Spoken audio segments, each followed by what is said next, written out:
세금으로 운영되는 기관이잖아요. 과연 이게 진짜 장기적으로 봤을 때 공공의 이득이 되는 의사결정일까를 묻는다면 아닐 확률이 높지 않을까 생각을 합니다. 이게 시장 경제에 맡겨야 되는 거지 정부가 개입하면 할수록 점점 시장이 와해돼요. 안녕하십니까. 안녕하세요. 서울 아파트 상승세가 좀 심상치 않다 보니까 부동산 대책이 또 나왔다고 들었습니다. 88 부동산 대책이라고 해서 대책이 하나 나왔죠. 살펴보지 않을 수 없지 않겠습니까? 맞습니다. 제가 목차로 한번 정리를 해드리려고 하는데 주요 골자는 도심 내 아파트 공급을 획기적으로 확대를 하겠다. 그린벨트로 묶여있는 지역을 좀 해제함으로써 공급을 많이 하겠다라는, 왜냐면 서울 지역 특히 가격이 올라가고 있는데 이 가격을 어떻게 잡을 거냐라는 거, 규제라는 방법도 있지만 공급이라는 방법도 있거든요. 공급할 땅이 없잖아 지금. 재개발을 하든가 이런 건데 그런 건 또 시간이 많이 들어가니까 기존에 남는 땅들, 그린벨트로 묶여있는 땅을 풀어서 개발을 하겠다라는 골자가 있고요. 그 외에 이제 아파트의 대체제가 될 수 있는 빌라, 비아파트 시장을 정상화하겠다라는 골자가 또 하나 있습니다. 그래서 공급에 대한 얘기들, 신규 택지 발표, 주택 공급, 건전한 시장 환경 조성을 하고 전세 대출에 대한 얘기들도 좀 들어가 있는 것 같습니다. 우린 비아파트를 중점적으로 얘기를 하니까 비아파트 시장 정상화 이 부분을 좀 말씀드리려고 합니다. 위쪽은 건설사들 얘기고 위에는 장기 임대 사업자들 얘기입니다. 우리가 봐야 될 건 요 3번 임대 수요 정상화 요 파트입니다. 우리한테 가장 직접적으로 영향을 줄 수 있는 부분이에요. 신축 소형주택을 구입하는 경우 취득종부 양도세 산정 시 주택수에서 제외하는 기간을 2027년도 12월까지 확대한다 라는 겁니다. 신축 소형주택 기준이 나옵니다. 전용 60제곱미터 이하 수도권 6억, 지방 3억 원 이하의 다가구 주택, 연립 다세대, 다세대 주택, 다가구 주택, 그리고 동시형 생활주택, 주거용 오피스텔까지 포함을 해줬습니다. 왜 하필 신축만일까? 이건 건설사 살리기 아니에요? 그럴 수 있죠. 분양이 안 되고 있는 그 건설사를 살리겠다라는 거고, 기존에 나온 것들은 어쨌든 너네가 알아서 하라는 입장으로 보입니다. 여기에 골자는 뭐냐면 공급을 해서 가격을 잡겠다는 거예요. 공급을 하려고 하면 집이 팔려야 공급을 하겠죠. 건설사들이 집을 짓겠죠. 건설사를 독려하겠다. 지금 분양이 안 되고 땅은 있는데 건설하던 것도 멈춘 게 지어봤자 안 팔리니까 안 짓는 거잖아요. 세제혜택을 줘서 수요가 있게 만들어줄게. 대신 너네가 건물을 좀 지어줘. 왜냐면 정부 입장에서 세금으로 이걸 다 하기가 너무 크잖아요. 범위가. 사는 사람, 매수하는 분들한테 혜택을 줘서 분양하는 집을 살 수 있게 만드는 거죠. 요 기준이 전용 면적은 동일한데 수도권은 6억이 아니라 뭐 1억 6천, 지방은 1억 이하 뭐 이런 식이었어요. 근데 그게 지금 1억 6천짜리가 6억이 됐고 지방 1억짜리가 3억이 됐으니까 취득 가격입니다. 되게 광범위하게 포괄적으로 혜택을 주는 거죠. 그도 그럴 게 지금 소형주택이라고 하면 빌라 분양가가 서울 지역은 뭐 4억 5억 넘어가는 것들도 있잖아요. 그리고 허그에서 막 6억에 매수한 빌라들도 있잖아요. 시세는 뭐 4억인데 그런 거를 봤을 때 대폭적으로 사실 범위를 넓혀준 거는 맞습니다. 세제 혜택도 크죠. 왜냐면 주택수에서 빼주니까. 주택수가 넘어가면 8%가 되잖아요. 1.1% 세율이 8%가 되는데 이거 주택수에 안 들어가니까 요거 자체는 중과가 될 수 있어도 얘는 주택수 카운트에서 빠지는 거죠. 얘 취득세는 내는 거예요. 그걸 내고 나서 다음 거 살 때는 얘는 빼주겠다는 거죠. 앞서 제가 설명드린 거는 신축 빌라, 신축 다세대 주택에 해당되는 거고, 기존에 매물로 나와 있는 구축 올해 뭐 10년 된 그런 빌라들은 혜택이 없냐? 구축도 해당이 된다. 등록 임대 사업자를 등록을 해서 임대 사업으로 영위를 해야지 세제 혜택을 주겠다라는 겁니다. 이미 다주택자여서 취득세 8% 12% 내셔야 되는 분은 그걸 내셔야 되고요. 이거를 주택수에서 빼려면 임대 사업 등록을 하라는 겁니다. 그럼 어차피 다주택자면 어차피 나 10채 있는데 11채 된다고 해서 무의미하잖아요 사실. 취득세에선 사실 무의미하지만 종부세나 이런 거는 또 주택수나 이렇게 합산이 되는 거라서 그런 데는 이제 빠지고, 그렇죠. 양도세도 사실 뭐 10채 이상 있으면 거의 최고 세율일 거니까 사실 다주택자 입장에서는 별로 메리트가 없죠. 굳이 임대 사업을 하면서까지 뭐 종부세 좀 아끼자고 하진 않을 것 같아요. 한 채 빼주는 거는 사실 다주택자들한테 의미가 별로 없고. 그럼 제가 무주택자인데 임대사업자 등록하고 경매로 기축을 낙찰 받았어. 네.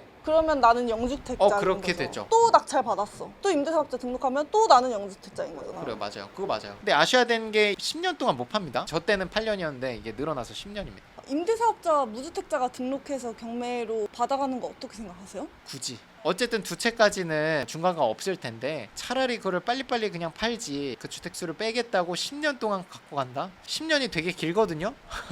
저 투자한 지 5년이 좀 안 됐는데 이걸 2번을 해야 됩니다. 이해했습니다. 네. 시간도 돈이기 때문에 그죠? 그럼요.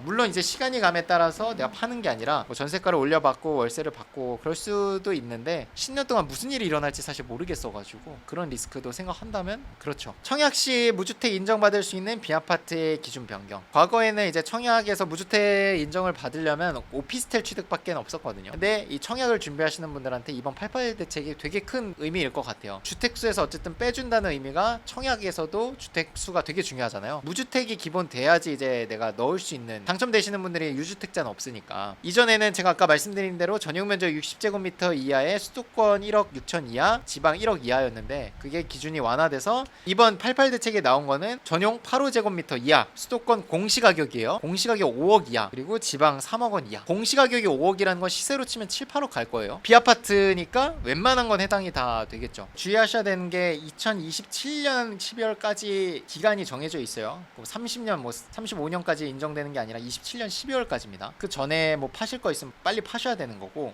5번에 B아파트 공공임대 추가 공급에서 어떤 얘기가 있었냐면 허그 든든 전세주택 경매로 낙찰받아서 든든 전세주택으로 시세보다 저렴하게 전세로 공급한다는 내용을 제가 여러 번 영상으로 언급을 해드렸었는데, 거기에 이제 추가적으로 뭔가 신설을 했다고 해요. 허그가 대위변제주택을 환매 조건부로 매입하여 임대하는 유형, 그러니까 경매로 낙찰받아서 거기에 얽혀있는 대출이라든지 압류 다 갚고 임대를 하겠다라는 내용이고요. 빌라에 대한 시장 정상을 국가기관에서 개입을 해서 자기네들이 매수를 해서 우리가 전세로 공급을 해주겠다, 그래서 시장가를 안정시키겠다라는 건데, 돈이 굉장히 많은가 봐요. 우리 국가기관 세금으로 다 충당되는 걸 텐데 그걸 다 매수를 해서 자기네들이 시세보다 저렴하게 공급을 함으로써 시장가를 낮추겠다라는 거고, 여기에 뭐라고 돼 있냐면 매입 규모를 확대하겠다라고 돼 있습니다. 그래서 신축 매입을 25년까지 11만 호 플러스 알파를 집중 공급을 하겠다라고 나와 있고, 심지어 더 나아가서 서울은 B아파트 공급 상황이 정상화될 때까지 자기네들이 국가기관이 무제한으로 매입하겠다고 합니다. 세금으로 운영되는 기관이잖아요. 과연 이게 진짜 장기적으로 봤을 때 공공의 이득이 되는 의사결정일까를 묻는다면 아닐 확률이 높지 않을까 생각을 합니다. 이게 시장 경제에 맡겨야 되는 거지, 정부가 개입하면 할수록 점점 시장이 와해돼요. 결국 공시지가 126%로 낮춘 것도 정부의 판단이었고, 그렇게 해서 일단 전세 사기 피해자도 생긴 거고 선량한 집주인들도 되게 힘든 상황인데 계속 개입을 해서 그거를 해결하려고 하니까 여기서 또 파생되는 문제들은 또 어떻게 하려고 하나. 부채가 많은 걸로 알고 있는데 그런 것들은 또 어떻게 해결을 하려고 하는 건가. 똑똑하신 분들이 아마 생각을 갖고 판단을 하셨다고 생각을 하고 싶네요. 어쨌든 장기적인 관점으로 지금 B아파트가 시장에 많이 가격이 빠져 있는 거기 때문에 지금 경매로 싸게 사서 보유를 하는 것도 괜찮고 단기 매도를 하는 것도 괜찮습니다. 단기 매도를 할 때도 지금 실수요자들이 어느 정도 움직이고 있기 때문에 괜찮고요. 다만 이제 허그가 굉장히 공격적으로 앞으로도 입찰을 할 거기 때문에 이들이 어느 지역에 어떤 물건에 들어가는지 꾸준히 모니터링을 하시고, 되도록이면 허그가 안 들어갈 수 있는 물건에 입찰을 해보는 거, 꾸준히 입찰하려는 태도는 유지를 하시고요. 아무래도 사서 다 전세로 내놓는다는 거니까 매매로 물건이 안 나오겠죠. 매매로 내놓을 수 있는 것들은 경매로 받은 사람들 아니면 집주인들 개인만 내놓을 수 있는데 공급이 적어지게 될 거니까 내 집을 갖고 싶은 분들의 선택지가 좀 좁아지게 되겠죠. 허그가 들어오게 되면서. 이 영상을 보시고 뭐 경매를 하고 싶은 마음도 들고 여러 가지 생각이 드실 것 같은데, 사실 아파트는 웬만하면 시세가 정확하게 나오니까 아파트 입찰은 하시면 되는데, 빌라는 내가 정확한 시세를 사전에 조사하고 부동산들에도 잘 얘기를 해야지 정확한 가격이 나오거든요. 질문을 잘못하면 높은 가격을 조사해서 그 높아진 가격에 2천만 원, 3천만 원 싸게 받은 게 금매 수준밖에 안 돼요. 그러면 경매는 마이너스거든요. 명도도 해야 되고 뭐 인테리어도 해야 된다고 하면, 그리고 시간도 한 몇 달 걸린다고 하면 그 명도 되는 데까지. 권리 분석보다 시세 조사가 중요하니까 이 시세 조사는 반드시 여러분들이 교육을 듣고 입찰을 하셔야 됩니다. 빌라 오피스텔은 시세 조사 오류가 훨씬 더 위험하니까 잔금 미납 사례가 있을 수 있습니다. 그래서 그런 부분들 주의를 하시고, 약간 호재는 지금 시점에서 사두고 보유를 하는 거는 무조건 괜찮으니까, 왜냐면 가격들이 다 낮아져 있기 때문에 거품이 안 껴 있어요. 사두고 내가 보유를 하겠다라고 하면은 그거는 주요할 것 같습니다. 오늘도 고생 많으셨습니다. 고생하셨습니다.